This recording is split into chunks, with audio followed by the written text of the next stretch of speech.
안녕하세요. 박지음의 불면을 잊은 긴긴밤입니다. 저는 불밤을 책임질 박지음 소설가이고요. 잠들지 못하는 여러분의 밤을 책과 함께 하겠습니다. 그냥 이 방송을 틀어놓고 듣다가 주무시면 됩니다. 오늘은 제 소설집 관계의 온도에 수록된 해안길을 따라가다 보면을 읽어드리겠습니다. 여러분, 울릉도에 가보셨나요? 저는 몇 년 전 친구들과 울릉도에 갔다가 용궁이라는 식당을 가게 되었는데요. 울릉도 행남 해안 산책로를 걷다 보면 바위 사이에 임시로 만들어진 이 식당이 보입니다. 테이블을 밖에 내놓고 장사하는 노천 식당인데요. 주로 회와 술을 파는 곳인 듯합니다. 친구들과 밤에 용궁 식당에 갔다가 상상하고 쓴 소설입니다. 한번 들어보실까요? 해안길을 따라가다 보면. 용궁에 가자고 한 사람은 지희였다. 지희는 택시기사의 말을 녹취한 파일을 들려주었다. 주라는 마지못해 동의했다. 마리는 지희가 용궁식당 이야기를 꺼내자마자 찬성했다. 마리는 찾고 싶은 사람이 있었다. 울릉도에서의 마지막 밤이었다. 지희의 생각에 주란과 마리아는 친한 친구가 아니었다. 독서클럽에서 만난 사이로 2달에 한 번 보고 단체톡으로 이야기를 할 뿐이었다. 주란이 잘하는 것은 분석하고 조사한 다음 데이터를 표로 만드는 것이었다. 고객을 위해 고객을 조사하는 일. 주란은 그 일을 잘했다. 마리가 잘하는 일은 공간을 디자인하고 만드는 일이었다. 완공된 건물 내부에 탁자와 의자 등에 가구를 놓거나 어울리는 조문과 문을 다는 일, 더 크게는 경기장 내부를 채우는 공사를 하거나 테마파크 내부를 설계하는 일, 공간을 만들어내는 일을 잘했다. 지희가 잘하는 일은 해맑게 웃는 것이었다. 지희는 데뷔한 소설가였지만 제대로 소설을 쓰지 않았고 독서클럽에서 읽은 책에 대해서도 적절한 비평을 하지 못했다. 직장생활에 찌들어서 웃으려야 웃음이 나지 않았던 주란과 마리는 잘 웃는 지희를 좋아했다. 지희에게 웃음이 없었다면 같이 여행을 생각을 하지 못했을 것이라고 했다. 직장생활을 하지 않고 부모의 용돈만으로 40년을 해맑게 살 수 있다니, 다음 생에는 그런 부모를 가진 소설가로 태어나야겠다. 주란과 마리는 종종 그게 소원이라고 말했다. 주란과 마리는 지희의 웃음에서 세파에 찌든 마음을 위로받는 기분이라고 했다. 친한지 친하지 않은지 헷갈리는 세 여자가 울릉도에 가자고 합을 본 것은 우연한 기회였다. 지희는 마리의 SNS를 보고 마리가 울릉도에 있는 C 리조트의 외관과 내부를 샅샅이 들여다보고 싶어 한다는 것을 알았다. 여행을 같이 가면 더 가까워질 수 있을 것 같아서 지희가 마리를 부추겼다. 마리가 울릉도에 가자는 말을 냈다. 지희가 찬성했다. 지희는 독도해가 자기네 땅이라고 우기는 일본에 본보기를 보이기 위해 독도에 가서 침이라도 발라놔야겠다고 말했다. 지희의 소설에는 반일 감정이나 정치적 상황이 극명하게 묘사된 내용이 없었다. 마리는 지희의 과한 애국심이 소위 작가라고 불리는 지들의 자격지심에서 비롯된 것이라고 생각했다. 가짜는 심사에 한마디 찌르고 싶었지만 C 리조트에 갈 수 있다는 기대감에 지희를 두둔했다. 우리가 좀 의식 있는 40대가 될 필요가 있지. 마리가 말하자 지희는 신이 나서 기막히게 옛날 얘기를 했다. 울분을토하면서 1930년도에 작가들이 얼마나 힘든 시대를 살았는데 시 한 줄 쓰고 잡혀가 고문당하고 그랬단 말이지. 주라는 지희가 내지르는 분노가 불편해서 인상을 찌푸렸다. 요즘 대학원 시수업에서 1930년대를 공부하고 있거든.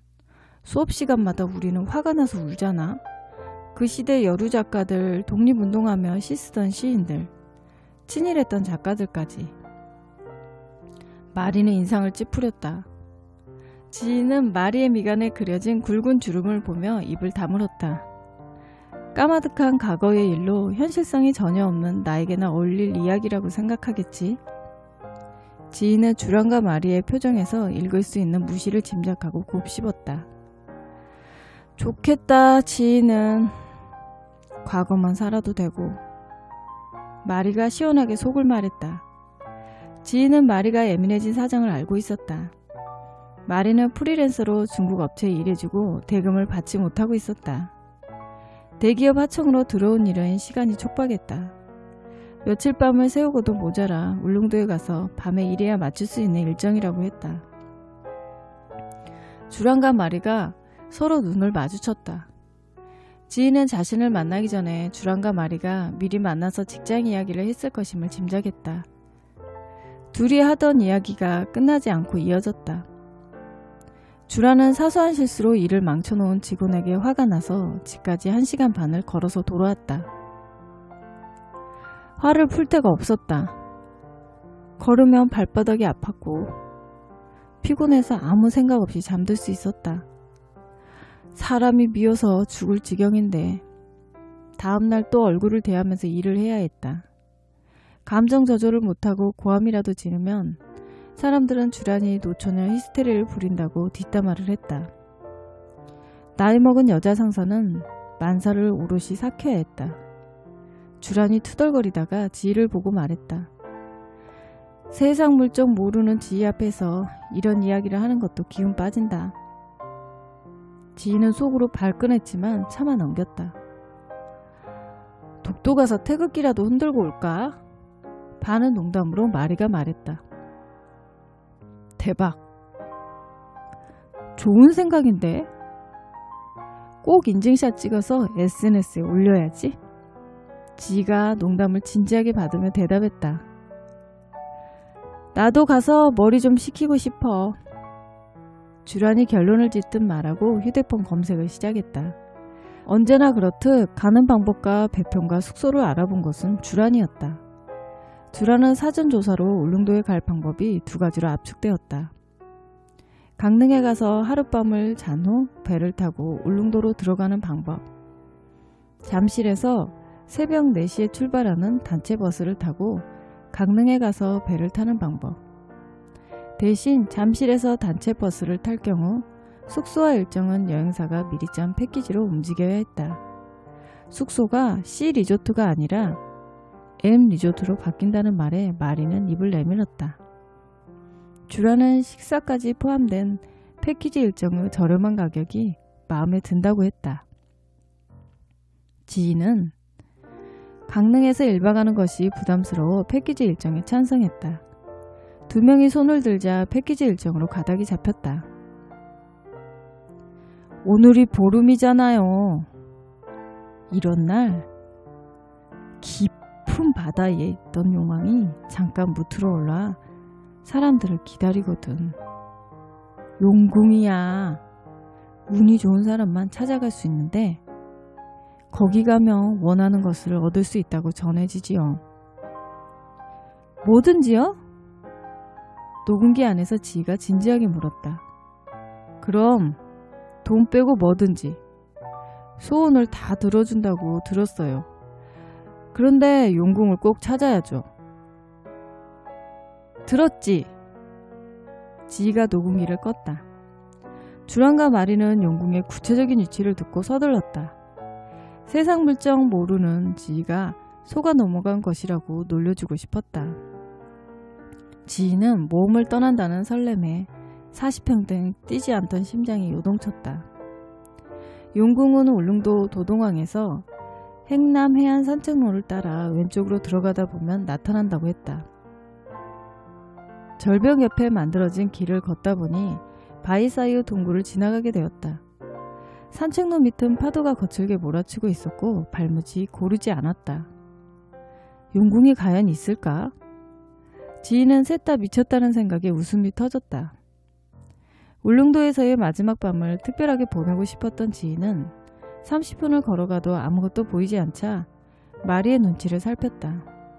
마리는 전날 밤 새벽까지 일하고 잠이 들었다. 그런데도 마감을 맞추기 힘들어서 집에 돌아가고 싶었다. 비행기를 타고 빨리 갈 수 있으면 좋으련만. 마리는 배를 타고 다시 버스를 갈아타고 가야 하는 까마득한 길에 골치 아팠다.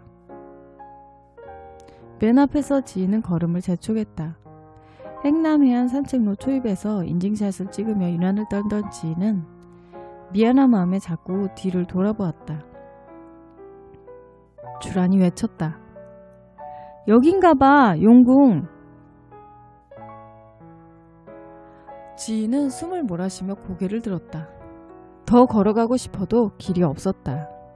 동해의 거친 파도가 달려와 바위를 집어삼키고 물거품을 남겨놓고 가는 살풀경이 보일 뿐이었다.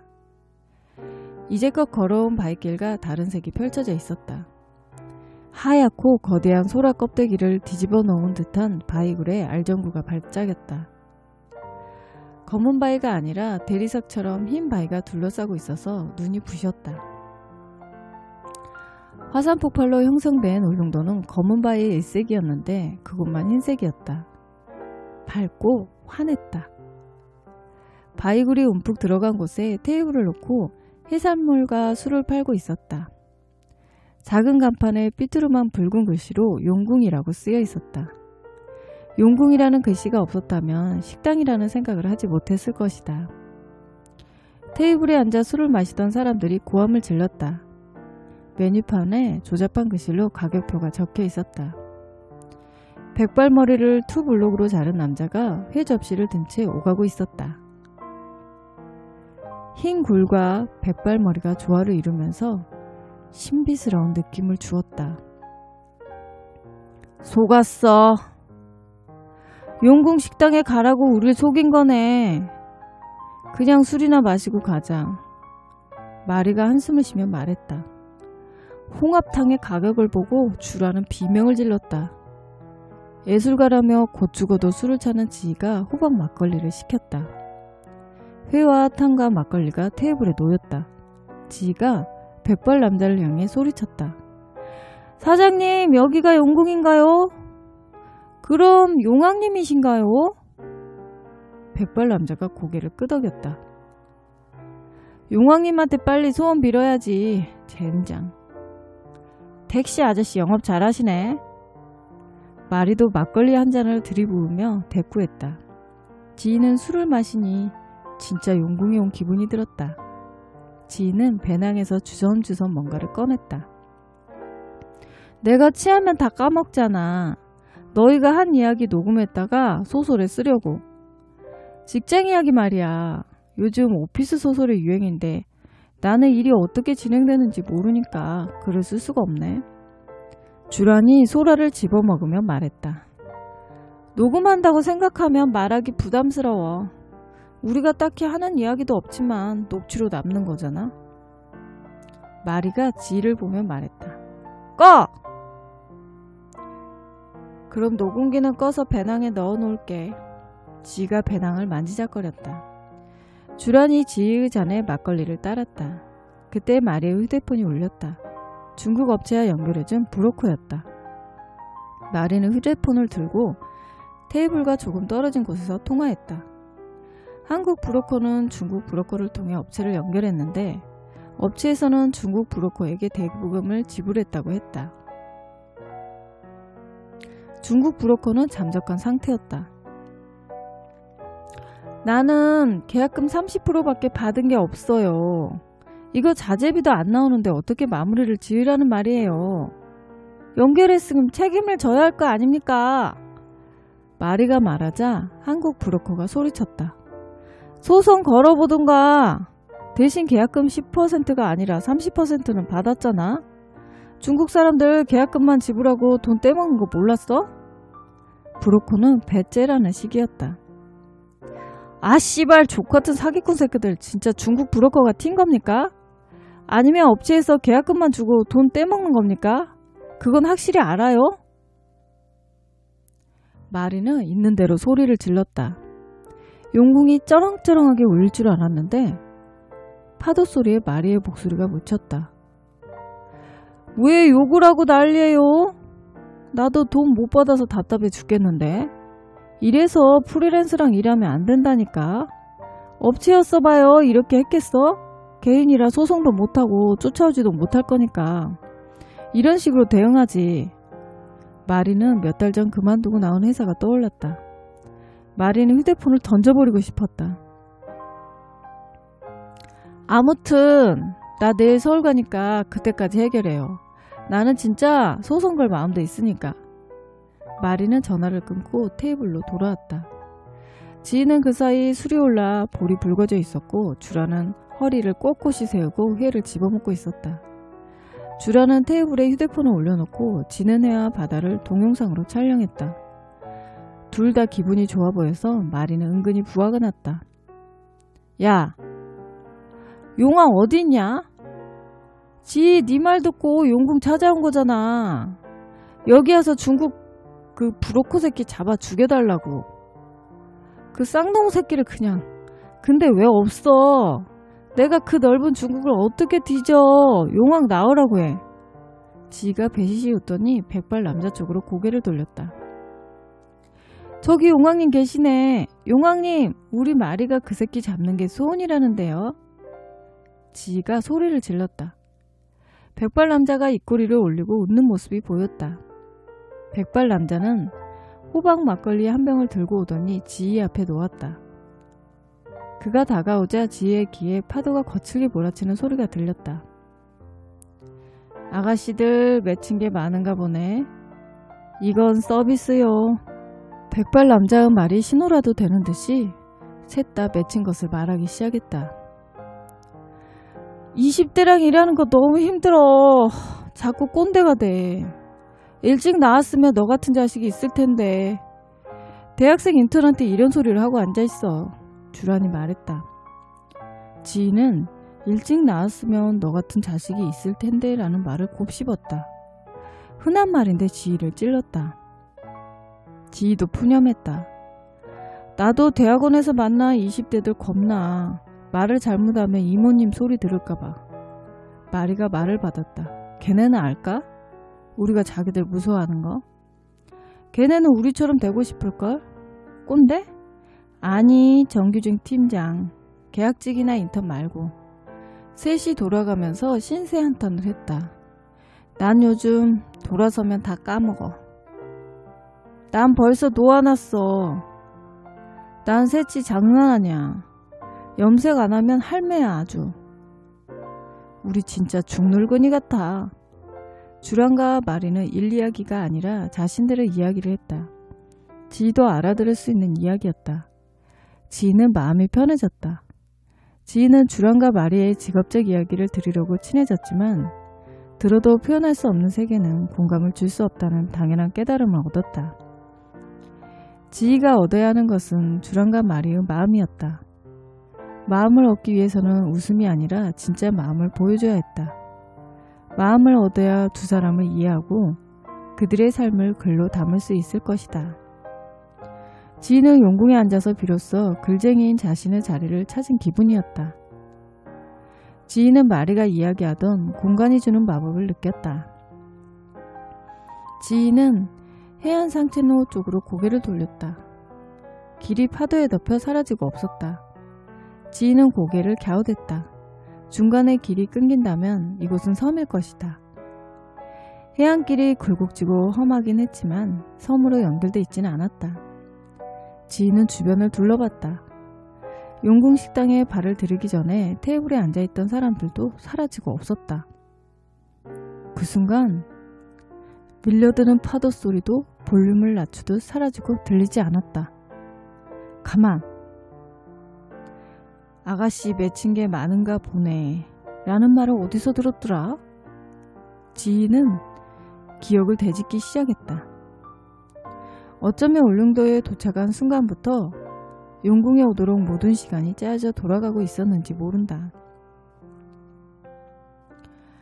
배를 오래 타고 도착한 울릉도에서의 첫 끼니는 오징어 내장탕과 나물이었다. 오징어 내장을 왜 먹지? 지희는 묻고 싶었지만 얼굴이 누렇게 뜬 두 여자를 보고 입을 다물었다. 버스는 M 리조트에 지희와 주란과 마리를 내려놓고 떠났다. 숙소는 말만 리조트지 모텔보다 못한 수준이었다. 침대도 없이 축축하고 낡고 얇은 요와 때가 눅진 베개가 있었다. 엄지손가락만한 바퀴벌레가 날아다니다 주란이 이불을 뒤집어쓰고 비명을 질렀다. 주란은 일찍 자리에 누웠고 마리는 일정을 마쳐야 하는 일을 시작했다.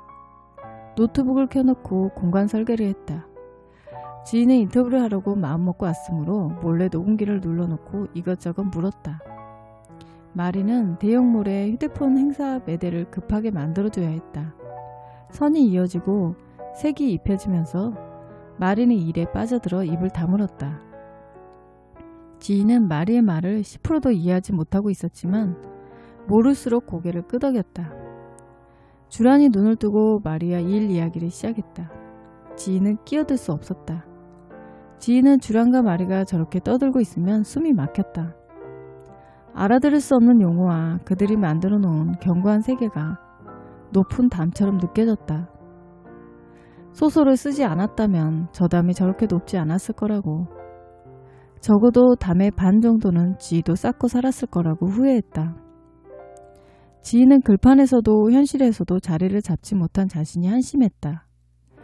여행 내내 지희는 사진마다 웃고 있었지만 주란과 마리가 원하기 때문에 웃었다. 결핍의 허덕이는 소설가의 내면은 누구도 좋아하지 않았다. 다음 날의 일정은 독도에 가는 것이었다. 독도는 하늘이 허락해줘야 들어갈 수 있는 섬이었다. 파도가 높은 날이 많아서 단번에 독도에 들어간 사람은 적다고 했다. 그러나 지희는 첫 방문에 독도에 들어갔다. 군악대가 음악을 연주했다. 민간단체가 와서 독도 지킴이 행사를 하고 있었다. 독도는 작아서 갈 수 있는 길이 많지 않았다. 독도 이사부길에서 사진을 찍고 독도 경비대와 사진을 찍고 나자 배가 곧 떠난다는 방송이 들렸다. 독도에 발을 딛고 내렸을 때 느꼈던 설렘은 짧은 시간 사라졌다. 뭔가를 느끼고 의미를 되새기기에는 방문객이 너무 많아 어딜 가든 소란스럽고 비좁았다. 지희는 독도에 관한 소설을 쓴다면 도대체 뭐라고 묘사해야 할지 감이 잡히지 않았다. 이렇게 왔다 가면 우리나라 섬이 되는 건가? 지희는 누군가 붙잡고 묻고 싶었다. 오후에는 택시를 타고 섬을 돌았다. 택시기사가 일제강점기 역사부터 이야기해 주었다. 향나무가 많았던 울릉도에서 일본 사람들이 향나무를 수탈해가는 바람에 산에 나무가 남아나지 않았다고 했다. 오징어도 다 가져갔겠지. 지희는 오징어 내장탕밖에 먹을 수 없었을 울릉도 사람들의 가난이 짐작되었다. 일본인 고리 대금업자가 살았다는 적산 가옥에서부터 난파된 보물선이 울릉도 앞바다에 있다고 사람들을 속여 인양 투자금을 모았던 최근의 사기 사건까지 말했다. 일제강점기 1930년도. 드디어 왔네 과거로. 택시기사의 말을 듣다가 주란이 지희에게 속삭였다. 내가 원하는 과거는 여기가 아닌 것 같아. 지희가 말했다. 지희는 그 순간들을 다 녹취했다. C 리조트에 갔다가 돌아오는 택시 안에서 기사가 용궁에 관해서 했던 말도 지희가 녹취했다. 택시기사와 나눴던 다른 이야기도 녹취했다. 아가씨, 맺힌 게 많은 사람이구만. 지희는 마지못해 대답했다. 좋은 소설을 쓰고 싶어요. 택시기사가 헛웃음을 쳤다. 요즘 누가 소설을 읽는다고 그래. 도대체 뭘 쓰고 싶은 거요? 이름을 내기에는 시대를 잘못 만난 것 같은데. 지희가 대답했다. 그래서 자꾸 과거로 가고 싶어요. 일제강점기인 1930년대로 돌아가서 쓰면 어떨까 하는 생각까지 했어요. 그래서 이 섬에 온 것 같은데. 진짜 굶어 죽고 싶은 모양이네. 인생 길어요. 잠깐 쉬어가도 좋지. 지희는 차디찬 바닥에 엎드려 있던 20대를 떠올렸다. 지희가 돌아가고 싶은 과거는 그때였다. 1930년도가 아니라. 지희는 그때 뭔가를 잃었고 어쩌면 그 잃은 것 때문에 오늘까지 버티면서 글을 쓰는지 모른다. 뱃속에 있던 것이 사라진 날 허전해서 내내 찬바닥에 배를 깔고 누워서 글을 썼다. 지희의 결핍은 거기서 시작되었을지 모른다. 20년 동안 잊고 살았을 뿐. 지희는 택시기사의 눈을 다시금 바라보았다. 그때 잃어버린 것은 다시 찾을 수 없는 것이었다. 살아있었으면, 잘 자랐으면 20살이 되었겠구나. 그때의 내 나이로 자랐겠구나. 지희는 그 사실을 상기하자 마음이 쓰라렸다. 흔한 말인 내가 일찍 나았으면 이라는 말이 퍽 무서웠다. 팔딱이던 조그만 세포에 20년의 시간이 더해지자 건장한 생명이 되었다. 나았으면 이라는 말이 낳지 않고 한 사람을 살해했다는 선명한 죄책감을 주었다. 지희는 까맣게 잊고 있던 과거가 눈앞에 다가오자 가슴이 일렁였다. 맺힌 것은 계속 맺혀있는 게 나았다. 지희는 눈미려 속 택시기사 눈을 피했다. 그 사람이었다. 지희의 과거를 맺힌 게 많다라는 말로 끄집어낸 사람. 택시기사가 용궁을 소개한 것이 아니라 용궁 주인과 기사는 같은 사람이었다. 지희는 이제껏 그를 알아보지 못한 자신이 기이하게 여겨졌다. 어둠이 내려앉은 바다에 오징어잡이 배의 불이 깜빡였다. 어둠이 점점 짙어지더니 파도 소리가 커졌다. 파도 소리를 밀어내고 달빛이 비쳤다. 달빛에 드러난 파도는 푸르게 일렁였지만 눈에 보이는 파도라 무섭지 않았다. 지희는 택시기사에게 속았다는 것을 인정했다. 뭘 찾으러 여기 왔는지 헛갈렸고 밤바람은 차가웠다. 용궁이라니. 지희는 호박 막걸리를 들이켰다. 춥다. 해물라면 주문해야겠어. 마리가 말했다. 주라는 고개를 저었다. 해물라면은 아까 안 된다고 했잖아. 메뉴 중에 제일 싸니까 안 파나봐. 주라는 주문해서 먹은 음식과 술값을 눈대중으로 계산했다. 주라는 술을 한 잔만 마셨다. 한 명이라도 정신을 차리고 있어야 바가지를 쓰지 않을 것 같았다. 내가 가서 용왕님한테 결제해달라고 할게. 난 할 수 있어. 마리가 자리를 털고 일어났다. 그래, 너는 할 수 있을 거야. 지희가 고개를 번쩍 들고 말했다. 마리가 주문받는 곳으로 가서 실랑이를 시작했다. 지희는 마리가 백발남자를 어르고 달래고 들었다 놨다 하는 모양을 지켜봤다. 해물라면을 먹으려는 게 아니라 계약을 따내려는 사람처럼 필사적이었다. 지희는 마리가 직장에서 일하는 모습이 그려졌다. 마리가 자신감이 없거나 자존감이 떨어질 때 더 많은 말을 한다는 것을 알고 있었다. 마리는 자신의 능력을 증명하려고 언제나 필사적이었다. 직장을 그만둔 후 그것은 더 심해진 듯 보였다. 마리는 1년 동안 해외로 장기 출장을 갔다가 돌아온 후 자리를 잃었다. 나이 많은 여직원들은 어느 정도 승진 후 슬슬 밀려나다가 온갖 굳은 일을 도맡곤 한다. 회사에서는 그들이 임원까지 올라가지 못하게 은근히 밀어내다가 그만두게 만든다. 마리도 당했던 방법이었다. 지희는 주란을 향해 시선을 옮겼다. 주란에게도 올 거친 파도였다. 이들이 파도에 떨어져 나가면 나를 덜 무시할까? 지희는 그 생각이 들자 그들이 안쓰럽다기보다 속이 시원했다. 마리가 해물라면 냄비를 들고 왔다. 마리는 대단한 일을 해낸 사람처럼 들떠서 말했다. 봐, 내가 해낸다고 했지. 용왕님이 소원 들어주시겠대. 그래서 내가 그 사기꾼 소환해달라고 했어. 뭐래? 주란이 말하고 라면 한 젓가락을 집었다. 지희는 마리에게 잘했다고 칭찬하고 라면을 덜어서 접시에 옮겨 담았다. 해물 라면이라는데 들어간 해물이 새우와 조개밖에 없었다. 해변 동굴에서 파는 거라 이것도 3만 원이나 했다. 관광객한테 바가지 씌우고 진짜 도둑놈들. 주라는 라면을 먹으면서도 돈이 아까워서 투덜거렸다. 그때 낯선 남자가 옆 테이블에 앉았다. 20대로 보이는 젊은 남자였다. 길이 사라졌는데 어떻게 건너왔을까? 지희는 사라진 해안길을 넘어다 보았다. 그 남자는 지희보다 더 당황한 표정이었다.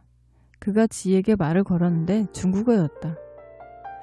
중국인이 울릉도까지 놀러왔나? 지희는 영어로 대답하고 중국어에 능통한 마리를 봤다. 마리가 고개를 들고 그 남자를 봤다. 마리는 벌떡 일어났다. 플라스틱 의자가 뒤로 발락 넘어갔다. 어? 도망간 그 브로커네? 그 새끼 SNS 사진이랑 똑같아. 마리가 말하자 지희와 주라는 그 남자를 봤다. 지희는 마리가 취했다고 생각했다. 말릴 겨를 없이 마리가 그 남자의 테이블로 가더니 중국어로 말을 걸었다. 마리는 남자의 맞은편에 앉아 욕을 퍼부었는데 한국어 욕이어서 상대가 알아듣는지는 모를 일이었다.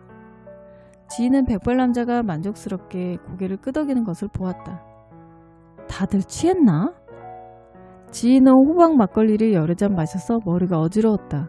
마리를 건너다 보던 주라는 막걸리를 벌컥벌컥 마셨다. 중국 남자의 멱살을 잡으려던 마리는 점점 목소리 톤이 낮아졌다. 중국 남자의 말을 듣느라 마리의 말은 드문드문 들렸다. 용왕님, 우리 팀이 해체되지 않게 해주세요. 팀원들 다 데려가고 싶어요. 죽어도 후배 밑으로 들어가기 싫다고요. 주란이 백발 남자를 향해 고함을 질렀다. 지희는 주란이 취한 모습을 처음 봤다. 지희는 꺼놨던 녹음기를 켜려고 배낭을 열었다. 배낭 안에 아기가 들어있었다. 지희는 몸이 굳어져서 멍하니 앉아있었다. 지희가 20년 전에 묻어버린 과거였다. 지희는 그것을 잃었다고 생각했고 다시 찾고 싶다는 소원을 빈 적이 없었다. 택시에서 잠시 떠올렸을 뿐이었다. 지희가 울릉도에 발을 들이고 조금씩 삐걱거리던 시간과 사람들이 이 아기에게로 지희를 내몬 듯했다. 좋은 글을 쓰고 싶다며 그럼 잃어버린 과거와 마주해야지. 백발 남자가 지희 곁으로 와서 말했다. 저는요! 주란이 옆에서 소리를 질렀다. 백발 남자가 난처한 표정을 짓더니 해물라면을 손으로 가리켰다. 이걸 먹으면 소원을 이룰 수 있나? 주란은 중얼거리더니 라면을 냄비채로 들고 마시듯 먹었다. 주란은 냄비를 테이블에 놓고 생각난 듯 물었다. 너 배낭 안에 뭐가 있는데 그래? 지희는 배낭 지퍼를 닫으려고 했다. 어떻게든 받아내야지. 당신까지 업체에서 못 받았는지 몰랐어. 마리의 목소리가 주란과 지희 사이에 끼어들었다. 지희는 아기가 숨을 쉬지 못할까봐 배낭 지퍼를 닫지는 못하고 가슴에 끌어안았다. 지희는 헛것을 보고 있다고 믿고 싶었다. 왜 이 아기는 자라지 않았을까? 궁금했다. 너 우리를 속이고 있지? 주란이 젓가락을 놓으며 지희를 향해 물었다. 갑자기 내가 뭘 속인다는 거야? 너가 진짜 원하는 것을 말해, 주란아. 주란이 한숨을 쉬었다. 사실은 말 안 듣는 직원 때문에 1시간 반을 걸어서 집에 돌아간 것이 아니야. 나와 일했던 다른 팀원들을 다 자를 거래. 근데 나는 내가 알던 후배가 팀장으로 있는 곳으로 가래. 나는 2명만 더 받아달라고 했거든. 그랬더니 그 둘은 안 된다고 하더라고. 미호도 내 새끼인데 그래서 나도 같이 그만둬야 하나 고민하느라고 미치는 줄 알았어. 나 서울로 돌아가면 직장 그만둬야 할 거야. 왜 내 소원을 안 들어주는 거야? 나 그만두기 싫다고. 주란이 엎드려서 울기 시작했다.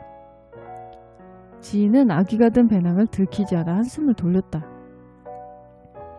그냥 혼자라도 살아남아야지.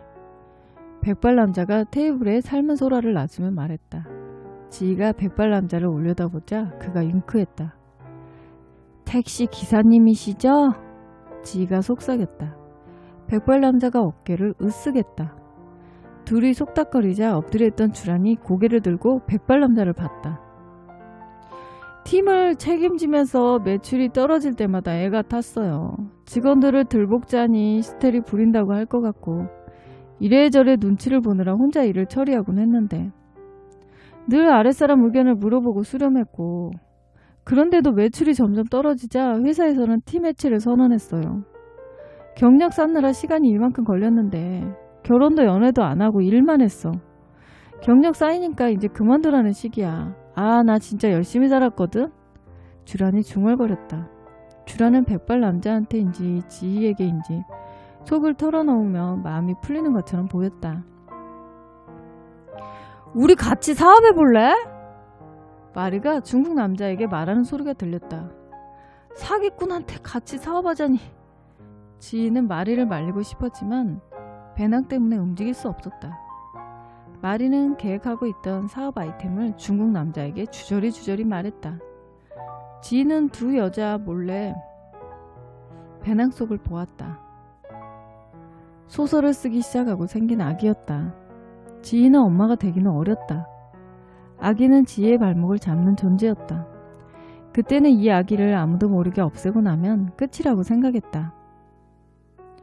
지희가 소설가가 돼서 얻고 싶은 것이 부인지 명성인지 몰랐지만 아기는 아니었다. 그 후 지희는 죄책감을 느끼지 않았는데 아기가 떠오르면 더 쾌활하게 웃었다.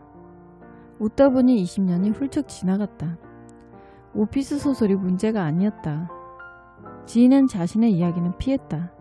남의 상처를 녹취해서 소설을 썼다. 유행하는 아이템을 쫓아다니느라 직장 이야기에 몰두했다. 소설가의 시대가 끝나버린 것이 아니라 지희가 감추고 있는 비밀이 현재를 볼 수 없게 했다.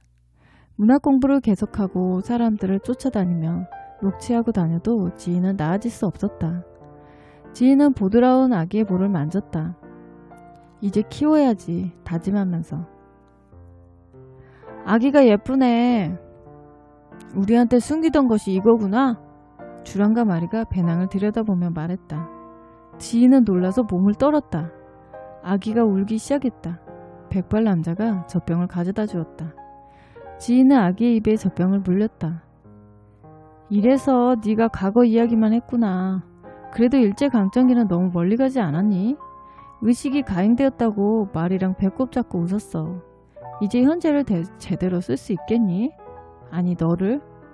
주란이 물었다. 지희는 고개를 끄덕이며 말했다. 너희를 소설 소재로 생각해서 미안해.